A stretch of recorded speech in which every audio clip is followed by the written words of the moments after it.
aller aussi loin. Chrétienne que je suis, je me rappelle que Néron a fait en voulait aux chrétiens et puis il ne savait pas quoi faire. Et il a décidé de brûler la ville de Rome. Donc, comme prétexte, voilà, pour pouvoir tuer les chrétiens.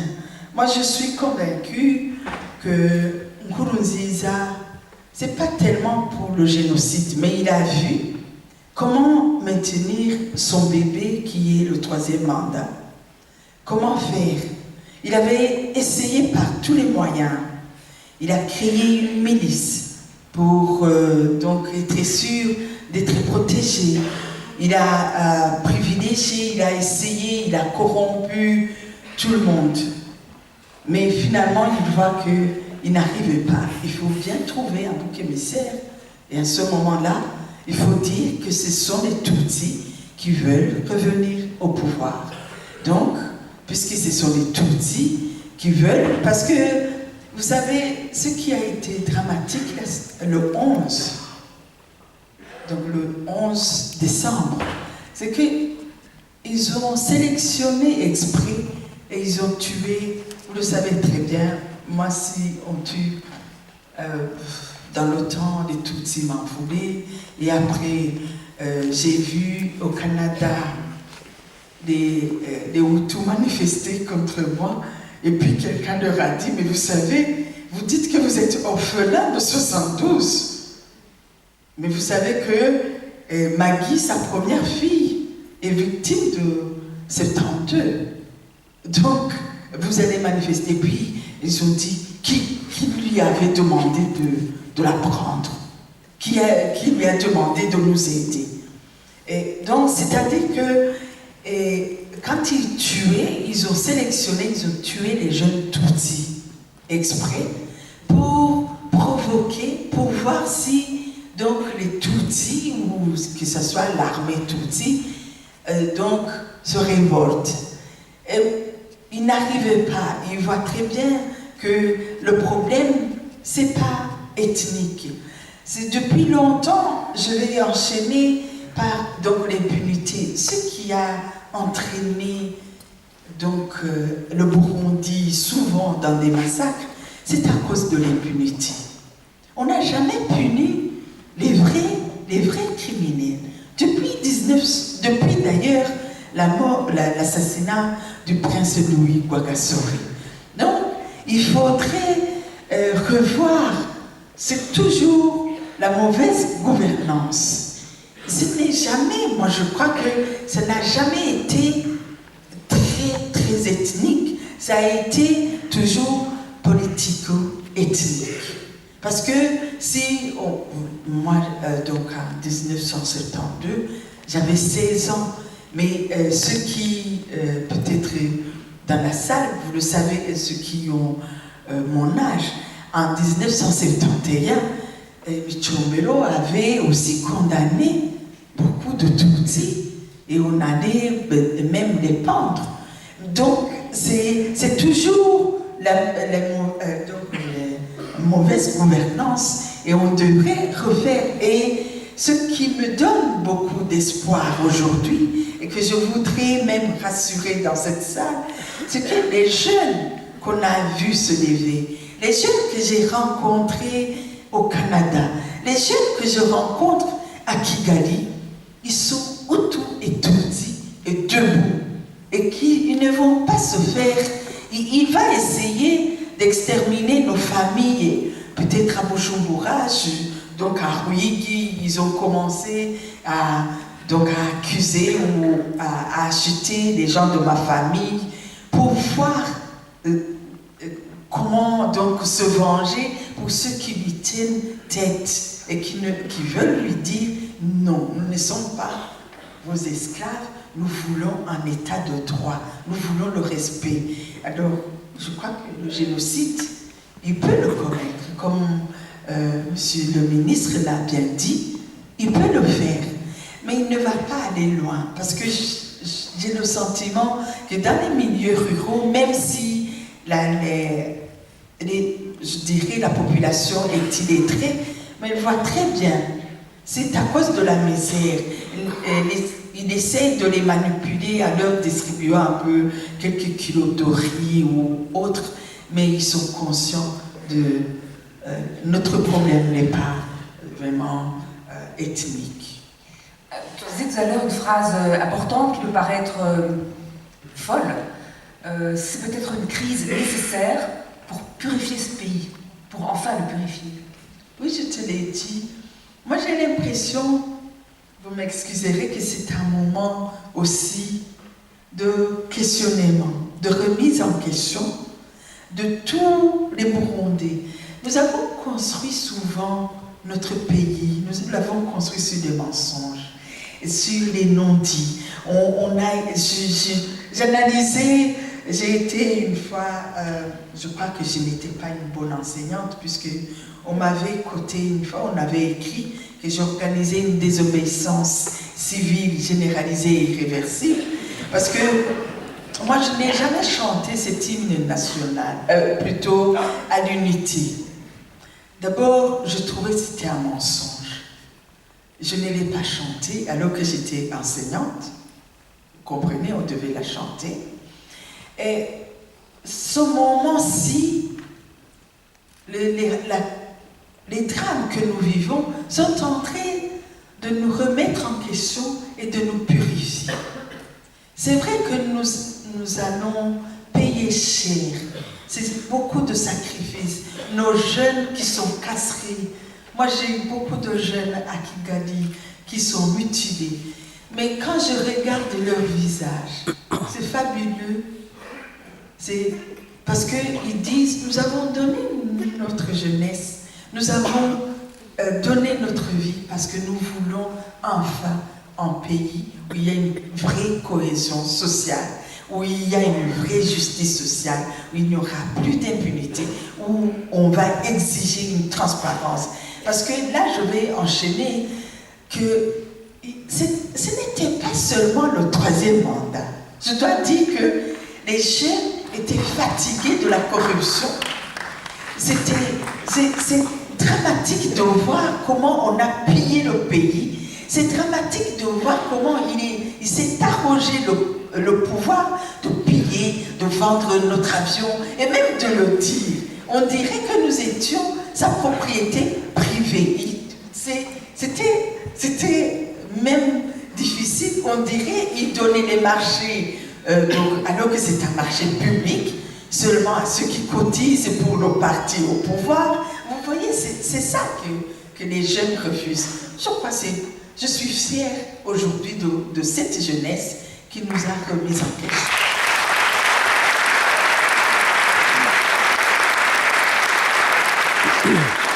On va revenir bien sûr sur la question de la prévention des conflits, qui est importante dans toute la région. Je vais prendre encore une ou deux questions pour continuer le débat.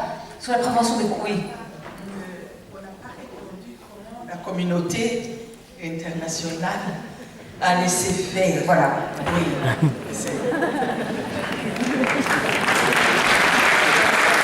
Parce que vous avez alerté, même des années auparavant, on savait que les milices se formaient, on le savait tous. C'est vrai qu'il y a une hypocrisie, moi je l'ai dit, je respecte.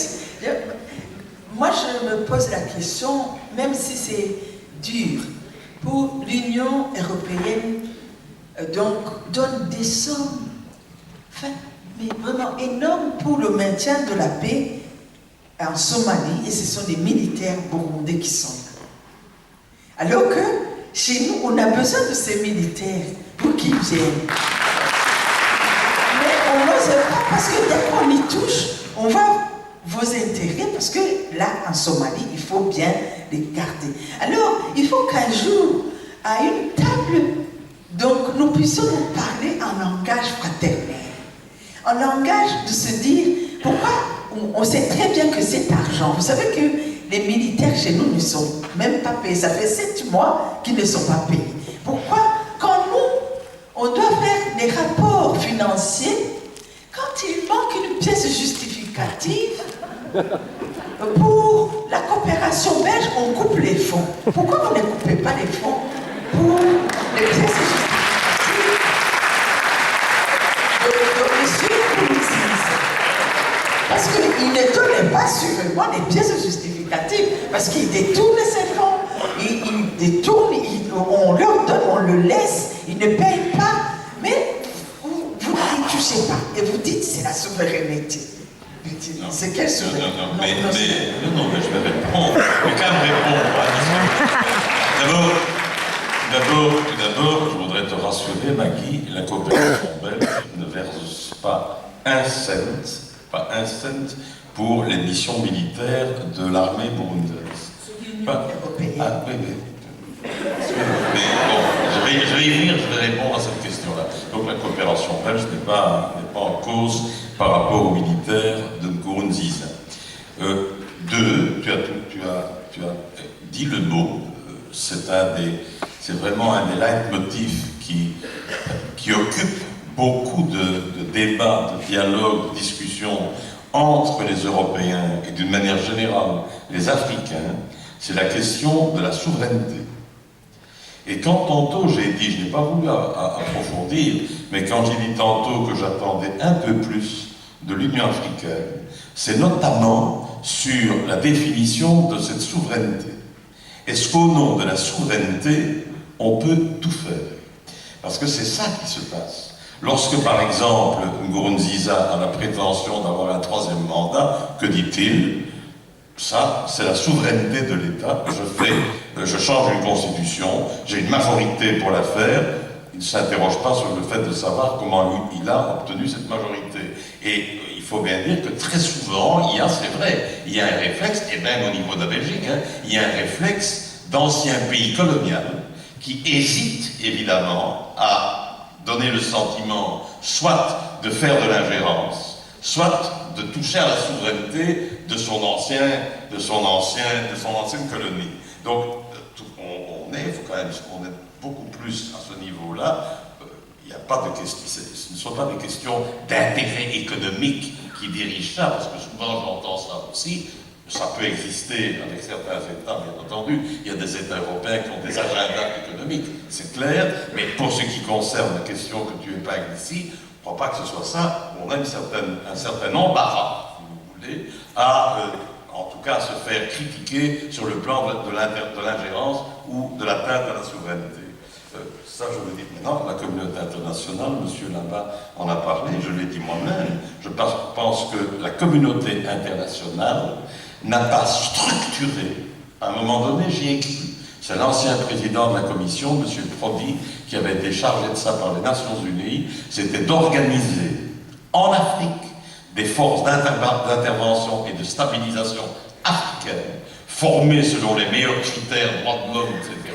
Bon, il y a d'ailleurs, la Belgique a participé à ça aussi, avec des forces prépositionnelles partout, régionalement en Afrique, avec d'ailleurs la participation des organisations régionales. Bon, tout ça, ça existe, c'est sur papier. Simplement, il faut trouver des moyens financiers, donc des bailleurs de fonds qui puissent financer ça. Et à ce moment-là, vous n'auriez plus toutes ces questions délicates avec les militaires. Monsieur, on n'a pas répondu non plus à sa question concernant... Oui, il y a peut-être un élément aussi pour pourquoi est-ce que la communauté internationale laisse faire ça. Tantôt, avant la réunion, j'ai touché un mot avec quelques personnes qui sont ici. Nos opinions occidentales et nos opinions européennes ne sont absolument pas prêtes à accepter que l'on envoie sur des terrains opérationnels à haut risque nos militaires. Ça, c'est une sorte de déresponsabilisation que l'on connaît avec le temps. Vous savez, pour quelle raison l'Europe n'a-t-elle toujours pas une capacité militaire pour faire la paix, pour aider à la paix? On ne l'a pas. Pourquoi est-ce que nos pays européens n'ont pas des forces spéciales d'intervention pour faire la paix? On ne l'a pas. Et c'est la raison pour laquelle on court après des troupes africaines, les Burundaises, les Tchadiennes, les Rwandaises, toute une série de pays qui contribuent, qui mettent en fait à disposition des militaires. Pourquoi? Parce que ça rapporte beaucoup, d'abord aux militaires, beaucoup plus que ce qu'ils auraient avec leur somme, mais ça rapporte aussi beaucoup aux États. je racontais tantôt que lorsque j'étais commissaire, vous avez raison, nous financions toutes les forces africaines qui étaient au Darfour. Est-ce qu'il ne fallait pas le faire? Je pense qu'il fallait le faire, parce qu'on a sauvé beaucoup de vies avec ça. Mais on finançait eh bien les troupes tchadiennes, le militaire tchadien, il touchait aux alentours de 300 $ par mois, mais on devait payer à l'État tchadien plus de 700 $ par militaire. Donc ça rapportait à l'État tchadien, ça rapporte au Burundi, c'est clair. Et il faut bien dire que les Européens qui ne souhaitent pas exposer la vie de leurs militaires, souvent d'ailleurs dans des terrains opérationnels qu'ils connaissent assez peu, qui sont quand même à haut risque, rechignent à faire ça parce que nos opinions n'acceptent pas ça ou n'aiment pas ça. Alors moi j'ai une autre idée là-dessus. Mais ça ne sert à rien, je pense que c'est assez peu populaire les idées que j'ai là-dessus. Pour ce qui concerne l'impunité, je crois qu'il faut respecter le droit aussi, quand même. D'abord, au Rwanda, ça fait 10 ans qu'il existe une commission de réconciliation qui ne fonctionne pas. Il en a fait en fait une coquille vide, Nkurunziza, et on a laissé faire. On n'a pas rappelé qu'il fallait qu'on fasse fonctionner cette commission de réconciliation et vérité qui devait aussi conduire à des sanctions. Mais évidemment, ça n'existe pas et ça c'est de l'impunité. Maintenant, il y a une chose que je peux vous dire, c'est que ce qui est occupé à se produire au Burundi ne permettra jamais à Nkurunziza d'échapper au droit international. Il sera appelé tôt ou tard. Il sera soumis tôt ou tard à la justice internationale. C'est impossible, parce que ce qui se passe là-bas, c'est un véritable crime contre l'humanité. C'est d'ailleurs sans doute ce qui justifie aussi, parce qu'il faut faire attention à manipuler ces menaces-là, hein. C'est ce qui aussi le pousse à la fuite en avant. Il sait bien qu'il ne peut plus récupérer une image de vertueux. C'est terminé. Il a fait tellement de mal qu'il ne s'est pas sauvé la perception que le monde a de lui, à commencer par les Burundais eux-mêmes. Et donc, quelque part, ça le pousse à la fuite en avant. Je réponds à la même, parce que tantôt vous avez répondu, moi, il n'a rien à gagner à un génocide. Mais lui ne fait pas cette analyse-là. Il est en fait dans la fuite en avant. Primum vivere. Donc, n'importe quoi au jour le jour. Parce que je crois quand même qu'il a eu une frousse. Évidemment, avec le putsch, il a eu très peur. Il a cru qu'il perdait le contrôle. Et c'est là où j'incrimine, moi je ne vais pas nommer ça, mais j'incrimine quand même le rôle de certains leaders régionaux ou de la région qui ont été à son égard d'une particulière mansuétude. Voilà. Je pense que c'est important de le dire aussi. Mais voilà, j'essaie. Oui, peut-être encore un élément si vous me permettez, parce que je ne peux pas laisser passer ça.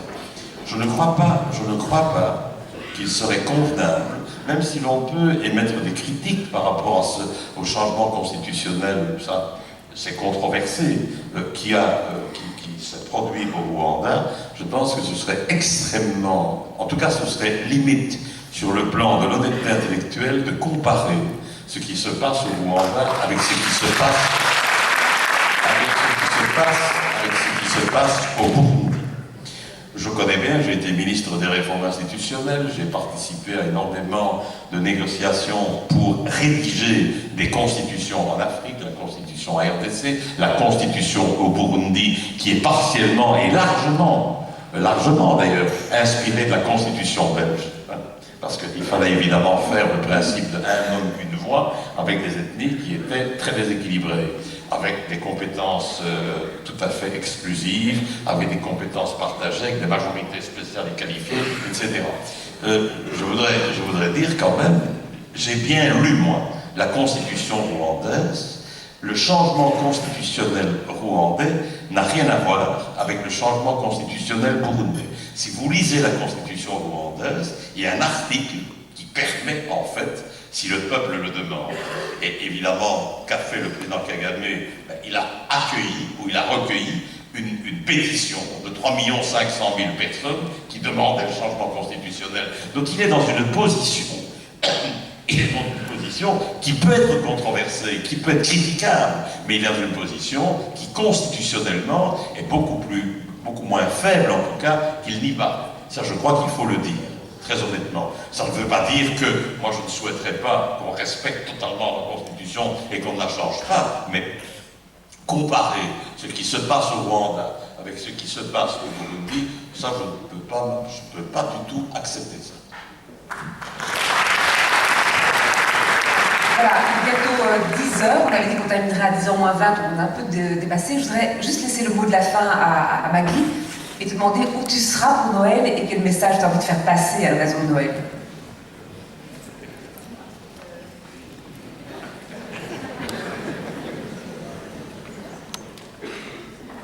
J'ai pensé célébrer Noël au milieu des réfugiés à Mahama. Et j'ai pu obtenir du ministre, même des réfugiés donc, au Rwanda, qui sera avec nous à Mahama, ceux qui seraient dans la région qui viennent. Nous irons dans un camp des réfugiés où il y a plus de 48 000 réfugiés burundais, dont la moitié sont des enfants. Donc je vais aussi vous inviter à participer pour que ces enfants-là puissent aussi célébrer Noël, même si c'est dans des conditions difficiles. Je serai là.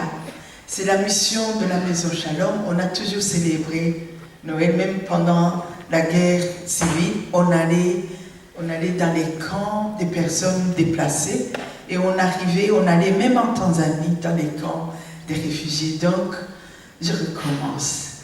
Et je termine en vous lisant donc ces paroles. Je continuerai à croire, même si tout le monde perd espoir. Je continuerai à aimer, même si les autres distillent la haine. Je continuerai à construire, même si les autres détruisent. Je continuerai à parler de paix, même au milieu d'une guerre. Je continuerai à illuminer, même au milieu de l'obscurité. Je continuerai à semer, même si les autres piétinent la récolte. Et je continuerai à crier, même si les autres se taisent. Et je dessinerai des sourires sur des visages en larmes. Et j'apporterai le soulagement quand on verra la douleur. Et j'offrirai les motifs de joie là où il n'y a que tristesse. J'inviterai à marcher celui qui a décidé de s'arrêter et je tendrai les bras à ceux qui se sentent épuisés. L'abbé Pierre.